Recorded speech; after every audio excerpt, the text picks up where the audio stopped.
I decided in 23 that I was going to retire, that I worked almost 40 years and I felt very fulfilled. I had done every kind of house I ever wanted to do.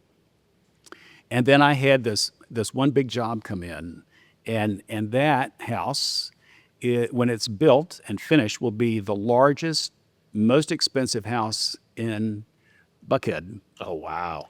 And may hold that title for a long time because it's on a 14.5 acre estate lot and it's 50,000 feet.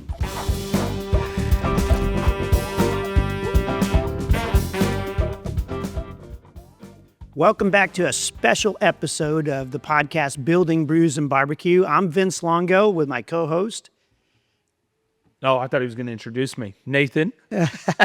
And we're here to have some fun today, but we've got an extra special guest with us today. Probably one of my favorite architectural designers ever. Okay. I know I've talked a lot about. You have? He's my friend also. Bill, I call him Bill Baker, but he's very well known as William T. Baker. And he's an architectural designer with just an unbelievable career and set of works. Yep. And he's a master at what he does. And we're just really blessed to have William with us here today. And so welcome, Bill. Well, thank you so much, Vince. One thing I would point out, there's probably going to see that this is a really relaxed interview. And I think that's because I've come to know Bill over the years. But more importantly, Bill recently moved near me, the last couple of years, moved near where I live. And he hosts the most fantastic parties that also, we play some cards, right? We play some Texas Hold'em. We have a good time playing Texas Hold'em. And so not only is he does incredible architecture, but he throws one heck of a party too. With the Well, it's a lot of fun. It's fun. And I love being your neighbor. Oh, it's great. Absolutely. And so thanks for being here. Bill, if you would you have such an amazing story, you know. Yes, we'll talk about your coming to the end of your career, but let's start about how you got into architecture and just kind of the path you took to where you are today. Yeah. So I've had a 40-year career, which is amazing to think the time has gone by that fast. But the journey to get here is so unusual, you just can't even believe it happened. And so I grew up in a family with my parents, and I lived in Nashville. Ooh. My father was a furniture designer, so there's a genetic component to my design talent. And he was he won Best of Show in Chicago twice, so he was a very good furniture designer. And then I had and I expressed that interest in design with houses. And he was furniture. I'm a house guy, and I just was always wired to love houses. And so I pursued architecture initially at Auburn, but I was starting college during the oil embargo of the mid-'70s, and the entire economy shut down, and there were no jobs for architects. The firms in New York were laying everybody off. Yeah. And so I had to pivot because there was not going to be a job waiting for me. And so I switched majors to business and actually graduated with a degree in finance. And then after undergraduate, I went to graduate school at Emory in Atlanta, which is what brought me here to this city. And I worked for Trust Company Bank, and I made officer in a year, and it was kind of rocking and rolling along, but I just felt like I had missed my calling, that my real passion was houses. And then an amazing thing happened. There was a Wall Street Journal article one day, and on the front page was an article about Marty Marchman building multiple $1 million spec homes for all the executives who were opening Southeastern offices in Atlanta. And these executives did not want to go through the design process. They wanted to move here, get their family settled, get the kids in school. And so Marty was serving that market, and he was just killing it. Yeah, I bet. And I thought, yeah, look at that. That's pretty interesting. I wonder if I can go work for Marty. And so I called him up and I said, I'm working for Trust Company, but I have a passion for this. Is there any way I can integrate into your business? And he said, well, now that you ask, I have an in-house architecture group. Why don't you talk to them? And so I called them up, and the person who ran that office was Steve Fuller. No, okay. Did you know that? No, I did not know that. That's how Steve started. And so Interesting. Steve and I had a few conversations, and he said, well, yeah, I think we can use you to help run the architectural control programs. And so I said, great. I'm touching architecture in some way. Yeah. And so I went and worked for them, and my job was to go to the field and see if all the plans were being built. The houses were matching the plans that were approved by the committee. And so I was in the field, and I saw every stage of construction all at once. So foundation, framing, trim, whatever. And lo and behold, I actually did a pretty good job of it, because I would show up, like one time I showed up at a job, and I said, oh my gosh, they're framing the roof at the wrong pitch. I called the framer over. They had put up about 6 or 7 rafters. And I said, I don't think your roof pitch is right. And he said, oh, I think it is. I said, no, I don't think it is. Why don't you check it? And he said, oh, you're sure enough. You're right. The roof pitch is wrong. And he said, he told the guys, he said, take the rafters down. Let's go to lunch. And when we come back, we'll recut. And so, we saved the day on that one. And then I had another project where it was a Georgian, and the builder had omitted the knee wall. And so then that's like, it was going to ruin the architecture of the house, because then the cornice was not going to be as heavy as what it was supposed to be. And I won't name him, but I went over to him and I said, I think you've forgotten the knee wall. And he looked up, he said, yeah, we sure did. I said, well, I need you to put it in. He said, I'm not doing that. He said, if you ever walk on one of my jobs again and talk to me like that, he says, I'm going to hit you over the head with a hammer and throw you in the trash hole. And That sounds like something a builder would say. That does sound like I said, okay. So that house is built without the knee wall today. Yeah. and it still bothers him. And I remember, Yeah, and you still drive by. well, it's funny. I drive by and I just kind of laugh when I see that house. So I had extremes. The job had these extremes of, thank goodness you caught this and we'll fix it. And the other extreme is go away. I never want to see you again. Yeah. So then the beauty of and then there was a time when one of the dormers didn't look like the drawing, the trim, after they trimmed it out. And I told the trim guy, I said, hey, can we talk about this? Why it doesn't match the drawing? And he said, yeah, that's because your drawings are wrong. And I said, oh, really? I didn't draw them. I mean, the firm drew them. And I said, so what do you mean when you say that? He said, well, the elevation is drawn like this, but if you look at your section, it's drawn a different way. And he said, we always build by the section. The section overrules the elevation. And I said, really? So in what way should this have been drawn differently? And so he took his pencil and he showed me. And that was sort of like, a semester of architecture school in 15 minutes. Yeah, a little real life experience. So, between seeing every stage of construction and talking to the people in the field, the framers actually taught me how to do it. Yeah. And the trim carpenters actually taught me. That's right. In real life, how do you really do this? And how do you really make it look like you want to make it look? And so I was able to eventually leave and start my own firm and kind of hit the road running.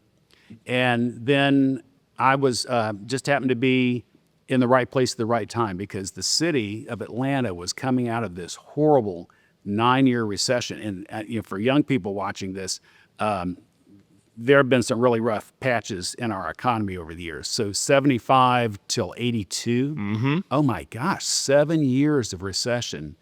We had the highest unemployment in 1982, same as we had during the pandemic. And I don't think the young generation realizes this is not anything new. Yeah. We have been through this before, and there's hope because things get better. So never lose hope, because things will turn around. That was one of the things I learned by going through all these different recessions we've had. So Atlanta, in 83, Reagan came in, they changed the tax laws, and there was this huge building boom. And every company that did not have a Southeastern office said, we got to open an office in Atlanta. And so we had this amazing growth for 10, 15 years where we were, the number one, number two behind Las Vegas. I mean, in terms of population growth, Atlanta, if you touched real estate in any way, builder, agent, architect, you were going to do well. I mean, you just almost couldn't fail because the growth was so enormous. And so I happened to be in the right place at the right time. And the other factor that was so special for me is that Atlantans have always loved their homes. And we have always had a heritage of very fine architecture. Atlanta has had great architects all the way back to the beginning of the 1900s. And so there's this amazing portfolio of beautiful homes in Atlanta for 100 years. And so everybody kind of got it, that we want a classic home that is going to look great 100 years later. And so my clients tended to really gravitate to me because I do those kind of homes. And so I was in the right market at the right time. I mean, sometimes your success, you have talent, but you also sort of have to be in the right place at the right time. And so for me, it was magical to be here in Atlanta. So there's a whole book on that. Malcolm Gladwell talks about does that. it? Oh yeah, Malcolm Outliers. Yeah, Outliers. And in those books, and talks about, hey, it happens to be you had the right amount of training. And it happened to be the right time. You know, and that's what he talks about with it jokingly talks about it with Bill Gates. He's like, he happened to get into college, even though he didn't graduate, but was doing computer science at the time that he had 10,000 hours. At the time that then he started Microsoft, and we needed Microsoft. He said, had he been 10 years before, we didn't need Microsoft. So you're right. You kind of got here and the timing just worked out. It's wild for me as someone from Oklahoma to think that Atlanta has ever been slow. When I come here, I'm like, this place is insane. Yeah. And I had no idea. You know, it's funny where you live is how you think of everything. And when I came and saw him the first time in 2017, I was like, who has all this money?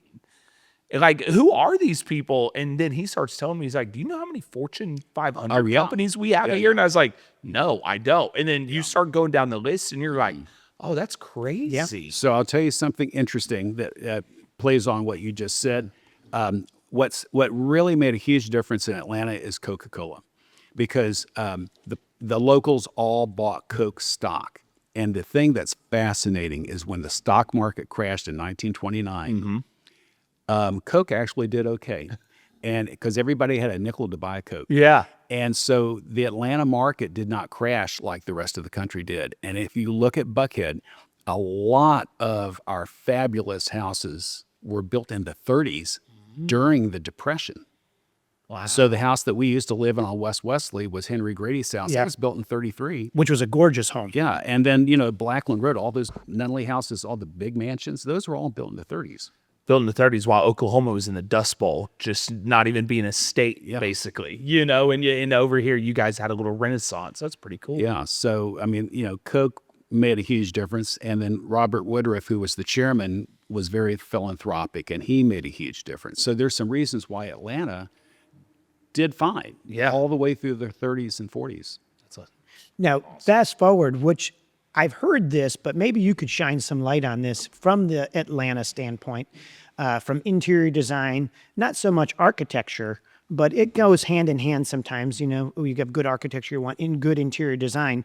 How I've heard in the past that Home Depot also helped, in a sense, push great interior design in Atlanta, but not for the reasons you would think, right? I've heard that since Home Depot was growing so fast, and that's where kind of the rest of the country would just go get their design, go get their cabinetry, go get their pieces and parts of the home, that Atlanta really, in residents in Atlanta, more importantly, Buckhead, in those areas, really had to do something different. So it wasn't going to Home Depot to get what everybody else was getting. And I was been told in the past by really good interior designers that was almost pushed interior design to another level. Interesting, yeah. And really also going along with the architecture raised the entire finished product of homes and the feel in Atlanta. Have you heard that? Well, I think that's very possible. And the other thing I think is unique about Atlanta is we have a very talented group of designers and architects here, and it's very deep. It's not like there's 3 or 4 people. It's a lot of people, and they're all very talented. My peers are very talented, and we have wonderful builders and wonderful tradespeople that can build whatever. When they say they don't build houses like they used to, well, in Atlanta we do. And in fact, I think in some cases I would say in every case, the houses that we build today are much finer than anything built previously. Foundations are better. The technology's better. They're going to still be here hundreds of years later. these houses that we're building are here for centuries. Yeah. God willing. Yeah, God willing. And you talk about, we're talking a lot about the architecture. We've talked in the past, and you do a lot of traveling, and that sometimes inspires architecture. Yeah. Talk a little bit about how you've been inspired over the years, where you've gone to draw that inspiration back into your architecture. Yeah. So that's a very important component. And I think that the earlier you start, the better. And as you said, there's this 10,000 hour rule. And so I started studying architecture as a kid, probably age 9 or 10. Yeah. And my first introduction to it was my parents taking me to see Biltmore House. And so you see Biltmore House and you suddenly go, aha, this is really special. And then I just, as a hobby, studied houses. And then, in Nashville, we have one of the great estate homes of America, but nobody talks about it. It's almost unknown. It's called Cheekwood, and it's the Tennessee Botanical Gardens. But it was John Cheek's, the Cheek's house, and he owned Maxwell House Coffee and sold it to General Foods right before the Great Depression. And so when everybody was broke, he had all the money in the world, and he built one of the great homes of America. Okay. And I worked there as a guide. And so I kind of also trained my eye looking at the architecture at Cheekwood, which is the finest quality. And a lot of interior architecture came from the Duke of Westminster's house in London. Oh, wow. So it's authentic Yeah. architecture. And then I grew up in a beautiful Georgian home that my father built that was exquisitely detailed. So I had a lot of early childhood exposure to what is good architecture. Yeah. Built more in that house. And then as a 20-year-old, I traveled Europe and went to Newport, and I mean, it's just this endless number of great houses to go see. In inspiration, you've drawn a lot of that, but you've also, not only in America, but you've done a lot of homes and became the architect of, the designer of choice in China. Yeah. So Explain that a little bit. That was amazing. I've had, it's been an amazing career because I have seen the world at somebody else's nickel. Yeah. It's been pretty great. So I published this book in 2004, and it was such a big hit.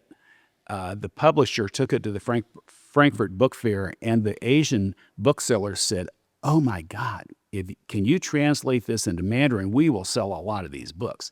And he said, "Well, we will do that." And so they translated it into Mandarin, and it was a massive success in China. And so when we first published this book, the publisher said, "If we sell 6,000 copies, then you did really well." Well, we sold over 20,000 in America. And then we don't know in China exactly how many copies because it got pirated. Oh, no. And if you open the pirated version up and you flip through the pages, guess what page is missing? The copyright page. Oh, no. And so I guess in their mind, it's like, well, there's no copyright page, so it's okay for us to sell this book. So, you can buy it on the street in China. And so when I arrived in China, they called me up. A developer called me to come do model homes for him. And that was my introduction to China, just as we were going into a recession here in 2009. Mm-hmm. And so during the recession here in America, I was busy in China. And that provided for me and my family through that horrible 7-year recession, again, another recession. But I was having a great time in China. And I embraced the culture. I did not fight it. If you embrace it and you genuinely like them, they will love on you like you cannot believe. Mm-hmm. And so I had a wonderful experience and did model homes all over China. Did you have to move there? No, I was commuting back and You just forth. spent a bunch of time there. Yeah, so I was doing the 24 to 26 hour commute. But I just got in the zone. Yeah. My body clock kind of got broken, so it didn't matter. And, Your experiences there that you've talked about with me were spectacular. The people you met, like you said, they loved on you, and vice versa.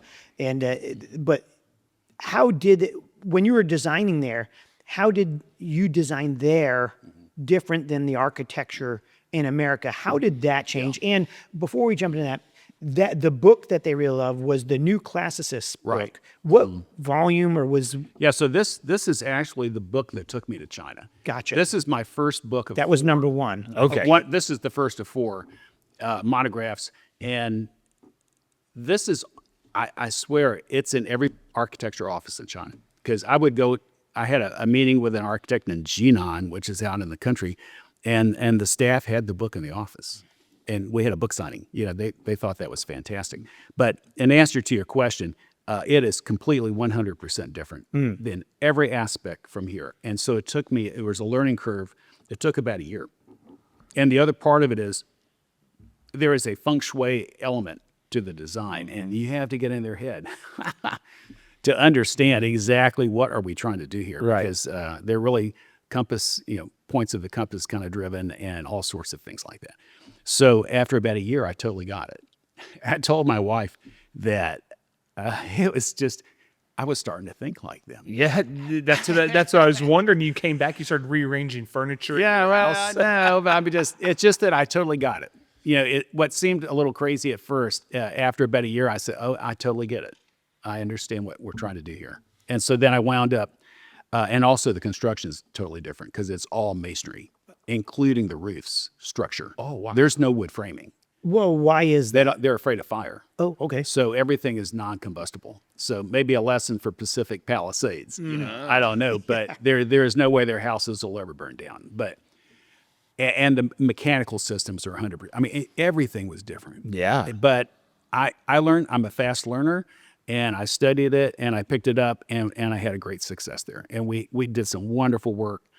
In fact, 2 of my model homes were so legendary that designers came from all over China to come see them, because it was really 100% American. Yeah. And the people who had traveled the world, there's a lot of knockoff work in China, and they know it's knockoff. Right. But this was authentic because we used our molding profiles from Atlanta. They had the knives made, and it literally looked like an Atlanta house. No kidding. Oh, so you had a big task that they wanted to have American. Yeah, they don't want Chinese. They want American. So Western. way different than any normal person listening to this podcast would say. What their vision of what you would be designing in China is. No, you brought that American. They wanted what they saw in my book. They're like, no, we want that. They want this. Yeah, they're right. They don't want the fake knockoff. They want the authentic American high-end home. But integrating some of their cultural. Oh yeah. Well, wants and there's some of that, but they were pretty good about letting me have free reign. And because this particular builder and developer said, no, we're going to just be hands off. We're not going to force you to do all this feng shui stuff. Actually, just do it the way you would normally do it. And because they were hands off and let me do my thing, it was a remarkable success. And people flew in from all over the country to come see these houses. And they sold out an entire subdivision off to 2 model homes. Oh, wow. And those model homes sold in 5 days. And I said, so who bought that? I said, well, one was a high-end person, and it was just fun. It was fun to be a part of that success. Did you, with your time there, learn any Mandarin? I did. You? I had a very small vocabulary. Sure. But I could sort of understand what was being said. Yeah. And I didn't speak it well. I never got the tonal intonations correctly, which was very frustrating because I would say the word and I would say, I know I'm saying it right. That's no, you're really not. You're not. And I said, well, I'm sorry. I'm trying so hard. And they just have to cut you a lot of slack. Yeah. How long did you travel back and So forth? I was in China from 2009 to 2017. Oh, wow. And as the American market started to come back in 2015, my work in China began to drop off, and my last project was 2017. And the thing that was so fun is my last project in China was a church. Okay. For a sort of non-denominational congregation of 2,400 people in Dalian. And it was modeled on what we're familiar with here. No kidding. If you went, it would feel like you were at a church here in Atlanta with the big screens and everything. And I designed the stained glass windows and we had those manufactured in Shanghai, and it was just a fabulous project. And that was my last project. That was it. And then we had a celebration dinner, and then I never went back, and that was it. You've got some incredible last projects, and I know that's something we'll get to because, one of the big things I wanted to talk about today is. Oh yes, we're actually talking about. Yeah, but I'm just so Something else. intrigued. Yes. Even to go into this depth with your work in China, I didn't know, and I think that this is going to be amazing for our listeners to hear this, because you wouldn't put that together, that there's that American architecture in China, and that it's so it's so celebrated, and people came from all over to see it, and that's an amazing story. Oh no, my mind's blown. Yes. On that, like I was like, hold on, wait, you're putting an Atlanta house in China. Yeah. And they won it. Yes. Well, in today's environment, the American public doesn't realize that the Chinese were in love with us in the 90s. And they really wanted to be like us, and they embraced us. There were a lot of people like myself working in China. HGOR was there doing site plans, and Portman has a full-time office in Shanghai. I mean, we were beloved and treasured, and they wanted us to do our thing in China. And the Chinese people loved Americans. I mean, there was no animosity at all. And I would say they probably still do love us. All of this, although politically now there's this huge divide, mainly because of the leadership in China. But ultimately, they're a super friendly group of people. And once you're friends with them, you're friends for life. Because I still hear from everybody. Do you really? Yeah. Every Christmas, every New Year's. That's fun. I get emails and texts. Yeah, How are that's you great. doing? And so... And that's what makes it all worth it. Yeah, It's those friendships. the friendships and the personal connections in China. I treasure those friendships. Yeah. I still keep in touch with people. So here it is, 2017. You're transitioning back. You're picking up, the work, because things are starting to really take off again in Atlanta, in America. Tell us about that time frame. What you worked on, and then the next 3 versions of your book. Yeah. So when we came out of that recession, Atlanta was on fire, and it was on fire until the tech crash and then 9/11. But from 15 to 2001, what is it, 6 years? It was this huge building boom, and it was enough. I had so many significant projects. I was able to do 3 more books. Yep. And some of my best work. And actually, I haven't photographed any of my work since 2017. Some of my best houses have never been photographed. Really? So there's enough houses now to do 2 more books. So in retirement, I hope that I have the energy to do 2 more of these, because the houses deserve to be published. And the owners need to have their houses published. These houses are fantastic.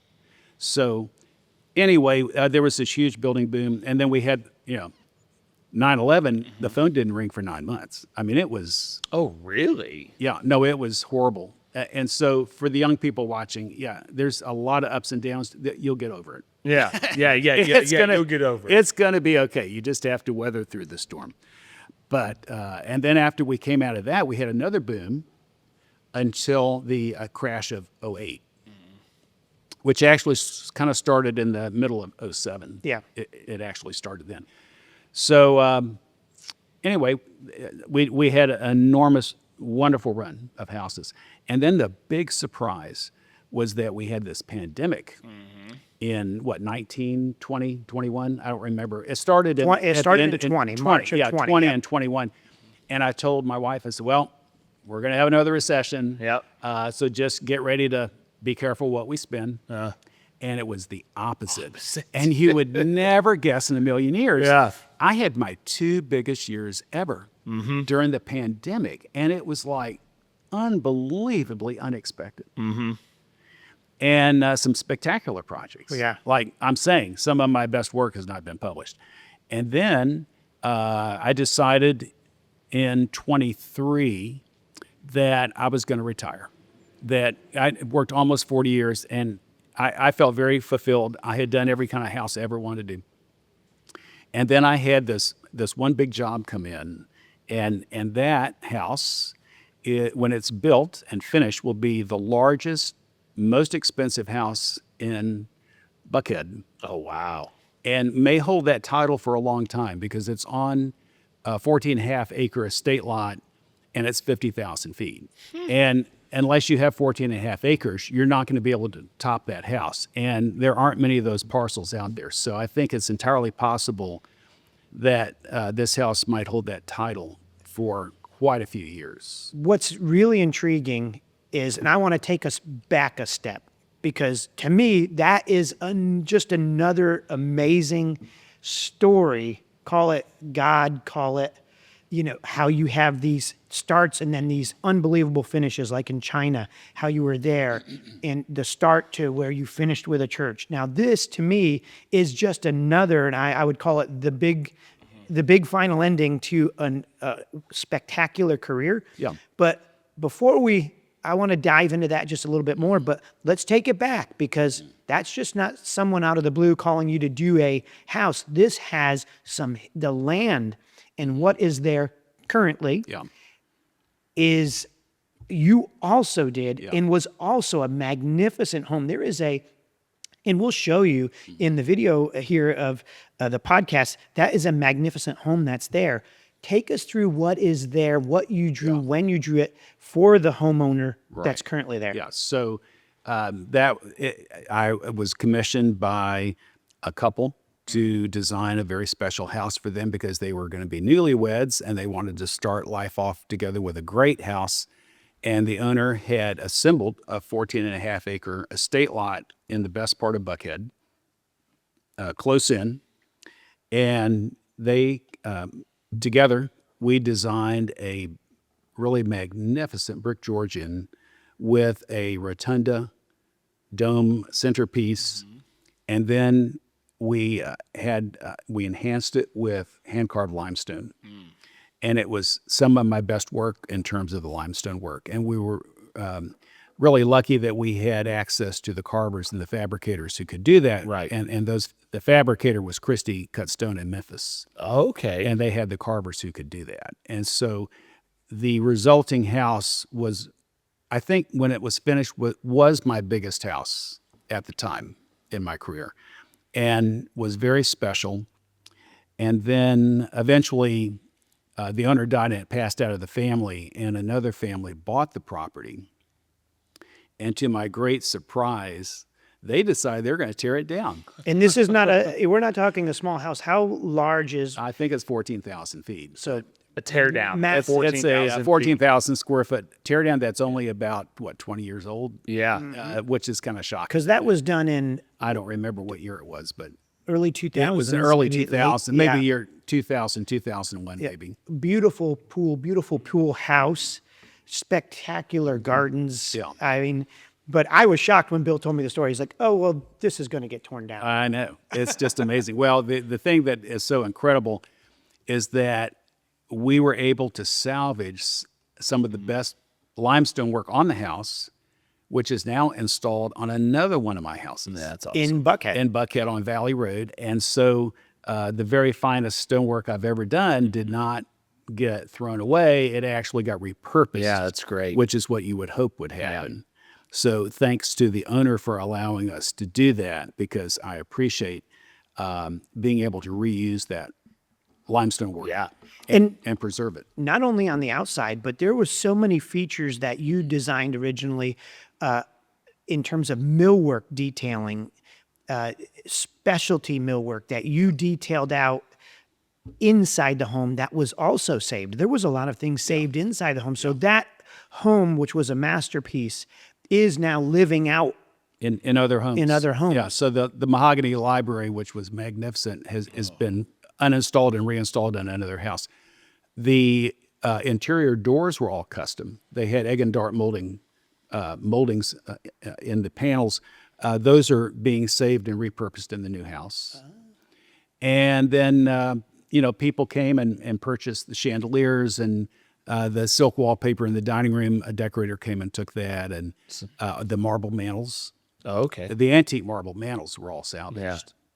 So a lot of the specialty pieces of the house will have a new life. Even carpet.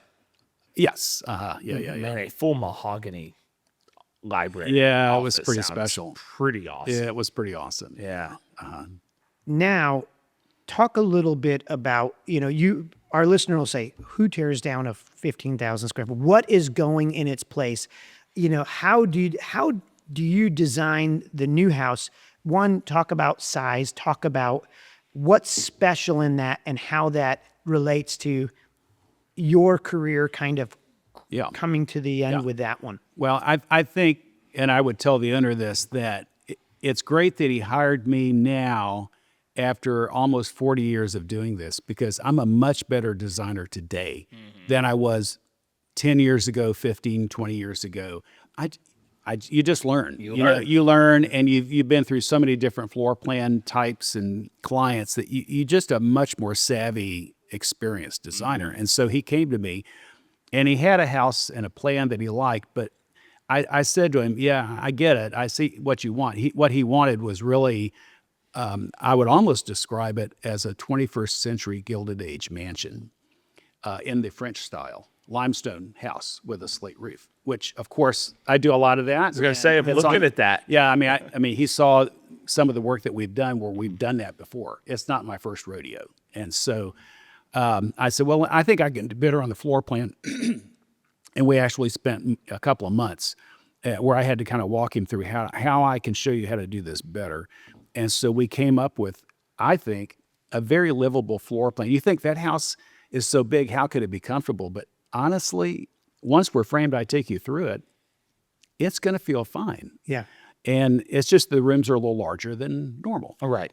But it's a very understandable floor plan. You would understand it immediately if you looked at it. And so it's a beautiful, I would almost call it French style estate home. We have 13.5-foot ceilings on first floor. Oh. And we have 12-foot ceilings on second. And so it truly has the proportions of a Gilded Age mansion. And we're lucky that our building codes allow us to have a house of that scale. Yeah, but I would say there are still a lot, and that's where I think the expertise and all those years of figuring out how to make it look proportional, because you are still working in the city of Atlanta standards where they say you can't go over a certain height. Right. And so for you to be able to pull this off, have the proportions, still give the scale of the rooms, and still be able to work within the constraints that these city municipalities, especially Atlanta, puts you in, is incredible. Yeah. And is that what you refer to with like, now today, you're so much better because you have to meld all that together. Yeah, and also I understand the proportions better and the scale. I take measures with me to Europe, and so I'll tell. Yeah, no, we were in Avignon, and there was this beautiful, 18th century French house. I told my wife, I said, okay, would you go shop for about 10 minutes or 15 minutes? I want to go measure these windows and doors. Yeah. I would pull out my tape measure and measure them and actually see in what ways are they the same or different than what we're doing here in Atlanta. And in some cases, it was a very understandable process, and the dimensions were actually not that different. It's just that they're taller. And once you begin to understand the height that you're trying to shoot for, then you understand what height ceilings you need. Yeah. And, most people think 12 feet is the maximum they would want. But actually 13.6 is magical. Really? Because then all of a sudden your French doors and transoms are closer to what you would have seen in Paris. Isn't that fun too when you do that? Because we, obviously you being on the architectural side, us being on the builder side, you catch stuff going around and doing stuff like that. Only people at this table and doing this would understand. Man, I like how this feels. I need to see what this.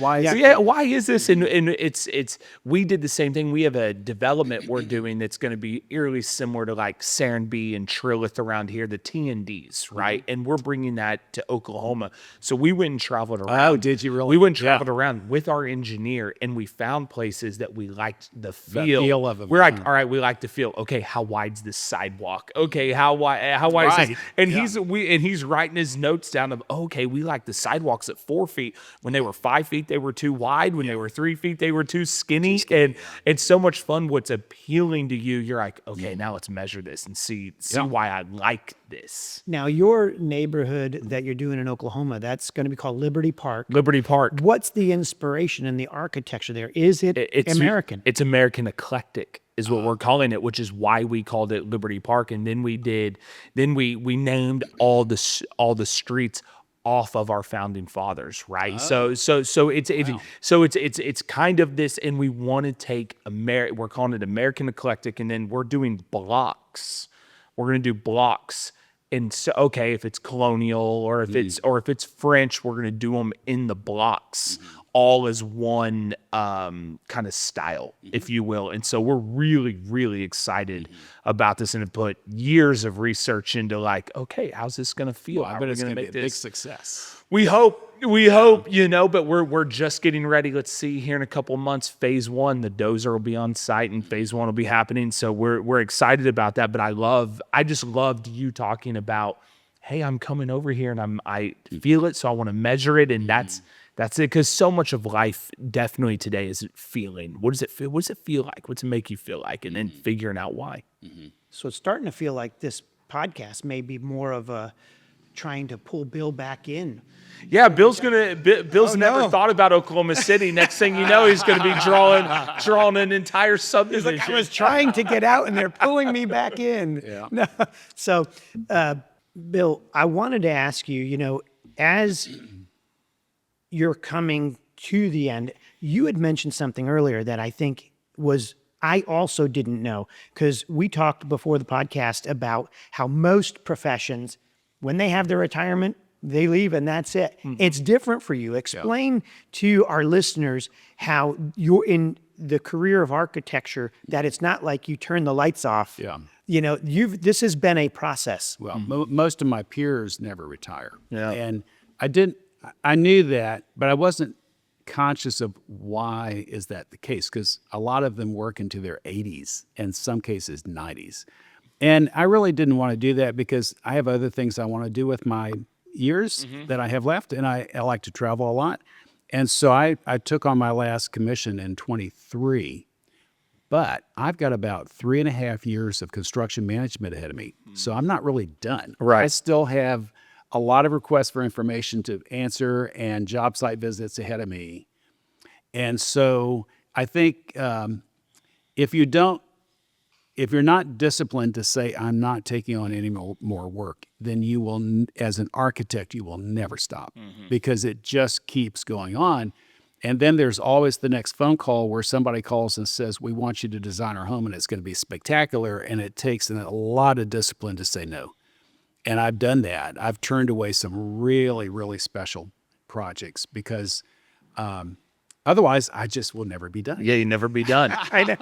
It would just go on forever. And as much as I've enjoyed it and love it, I feel very fulfilled. I just think it's time to move on to some other things. I have other things I'm interested in. So. Yeah. And they're fun things. Yeah, fun things too. Yes. I mean, and significant too, because it's not about playtime. I mean, yeah, we're going to have hopefully years to travel and enjoy life, but I also have some charities and philanthropic things I want to be involved in. Yeah. So. And what and that just shows you as a person as well, because truth be known, there are some architecture firms that shut down or people that retire that just say, that's it. I'm done. I'm not going to answer any calls. Yeah. But that's what I like about Bill as a person too.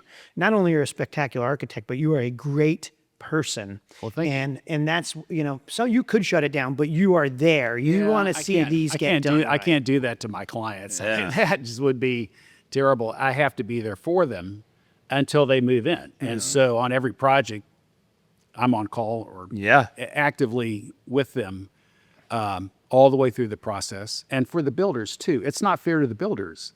I need to be there for them when they have questions. Yeah. About some of the details or some of the things you've drawn. Yeah. So what's the source for this again? Yeah. Where do I get this spine stone? Oh, I get it from Memphis. Okay. Would have never guessed. Okay. Yeah. So I try to be there for everybody. It's a team effort. Yeah. Oh yeah. Yeah. And since you're a world traveler, you love to travel, and your stories about where you go and how you approach your travel to see homes, estates, whatever art, whatever it may be, is really fun to watch, and it inspires me. We're going to Italy, and I'm trying to channel my inner Bill to figure out, okay, how do I best do this? Yeah.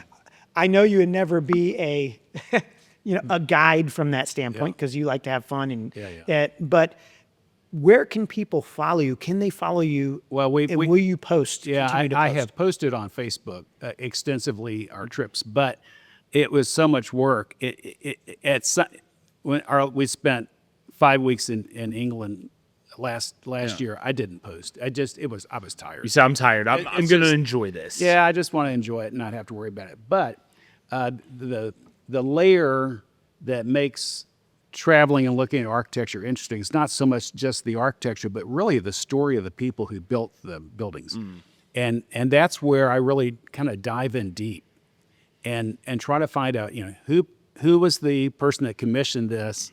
In some cases, what was the story? Why did they build the building? Right. And what were they trying to show off or do with this building? And that's especially true with some of the palaces in Europe, where was a change in dynasty or there was a change in technology or whatever. Yeah. And so if you approach those buildings from the standpoint of what's the message of the building, what is the building, what is the architecture really telling us? Yeah. Was there a change in the way society lived? In every case, yes. Yes. And what was the change? Right. In what way were they living differently? And what was the new technology? Every building becomes technologically obsolete. Yes. Every building. Even our homes. And what you find is that the buildings that have strong aesthetics survive because people think it's worth the remodel. If the aesthetics are not there, they usually get torn down. Yeah. And so the built environment that has come down to us in the last 500 years tends to be beautiful buildings. Yes. And the reason they survived is because the aesthetics were really strong. When you were over in England for 5 weeks, did you guys make it over to Ireland too, or did you stay? This last trip we did. You did. Okay, I've heard amazing things about. So they visiting have that. spectacular Georgian architecture, but they have uniquely special plaster work. And the plaster ceilings in Ireland are uniquely different than England. Okay. And I guess it's because of the craftsmen. Yeah. They had a different group of craftsmen in Ireland than England. And it's much more three-dimensional and it's much more organic. They'll be like clouds and almost three-dimensional birds. And it's totally different than what you see in London. Okay. And it's spectacularly beautiful. I bet. And there's 4 or 5 Irish country houses that have been lovingly maintained and restored and are well worth the trip over to see. Yeah. That's fun. Yeah. It's a lot of fun. There's great buildings everywhere. Everywhere. You just have to find them. Yeah, that's right. That's right.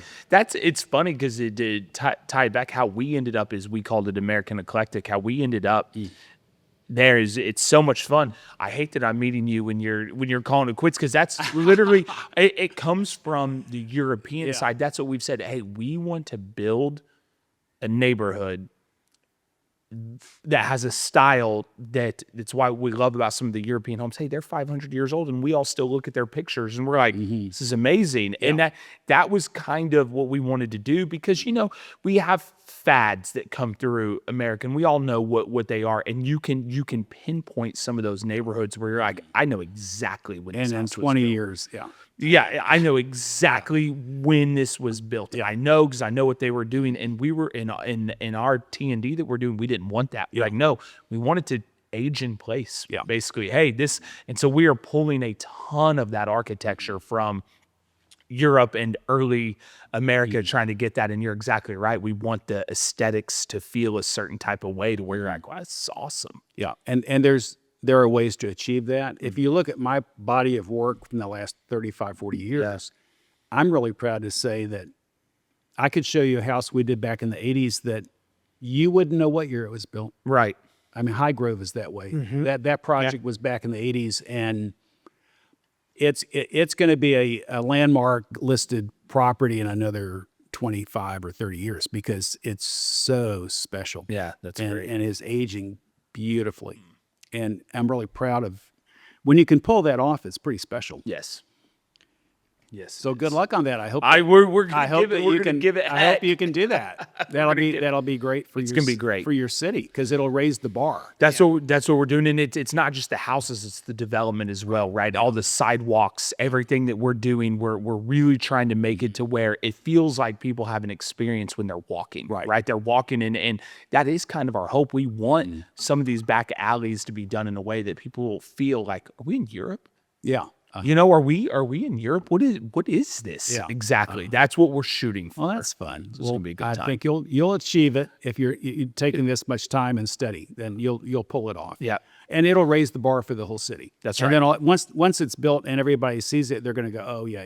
This we is get it. what we want. Yeah, So good for you. I appreciate it. You know, it's great you can change the city by building something like that. Yeah, we've had one similar downtown Oklahoma City. Anybody can look it up. It's called the Wheeler District, and his though had much more of a Scandinavian architecture to it, and he did the same. He went to those places, but it was so funny because when it first came out, people were like, "What is going on?" Right? But when you stay the course and you we're gonna have this architecture that's going this way.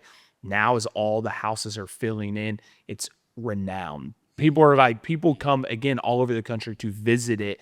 Definitely in the T&D world, they come in there like, oh, this is unbelievable, but he stayed the course. And so we wanted more traditional European, classic along that way. But we have seen, hey, if we stay the course, it's going to, as it starts filling in, it's going to really take shape. Yeah. So Well, that's great. Bill, I just want to say this has been spectacular spending this time with you. Is there anything else that I haven't asked that you might want to put out there?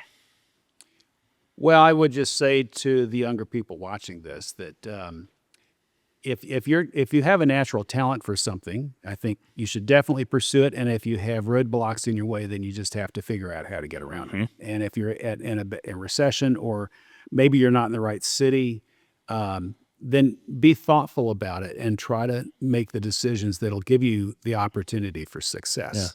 Because it's not just talent. It's like we said, it's sometimes just right place, right time. And so you can make your own success sometimes by moving or getting to the place where there's a lot of building activity. yeah, Yeah. Perseverance. And you have to, and I was going to say, don't be discouraged and persevere and just know that there's a learning curve. I would say that it took me 10 years to master the industry. And so you have to stick with it. agreed. Yeah. Incredible. So where can people buy your books? Yeah. So the books are all out of print. They've all sold out. They've sold out. All of them are sold out, but you can buy them on Amazon. Okay. So, used copies are all of the books are online on Amazon. Just search William T. Baker. It'll pop up. Perfect. And be on the lookout for 2 more. Yeah. Yeah. Well, I hope so. That's right. Maybe in 3-4 years. Yeah. It'll take a while. The big house that we're working on now might warrant a book of its own. And so we'll have to just see, like 5 years from now, when it's decorated and the landscaping's in, we'll have to take a look at it and see if we think we can do a book on that. And you'll keep your website up and running. Oh, sure. Yeah. Yeah, the And website's up and the running. website address. WTBaker.com. Perfect. Yeah. And they can also follow along on Facebook. They can see what we've posted. See what you in the past. posted. Perfect. Yes, Terrific. the France trip is posted. Oh, good, Yeah. good. So if you want any inspiration Yeah. on travel, that'd be it. Well, this was awesome being with you today. Well, it was you awesome you are to be here. A Thank you true legend and friend, and I thank you. Thank you for all you having do. me. It was a pleasure. And if you like this episode, please give us a 5-star review. We would like that. And So if you like it, give us a digital like. a digital like, Okay. 5-star review. If you have any questions, please feel free to DM us and we can have Bill answer them. And please also subscribe to our channel. Yes. That's right. Subscribe to our channel on YouTube or wherever you get your podcast. And again, thank you for joining us. Until next time, I'm Vince. And I'm Nathan. Thanks for joining us on Building Brews and Barbecue.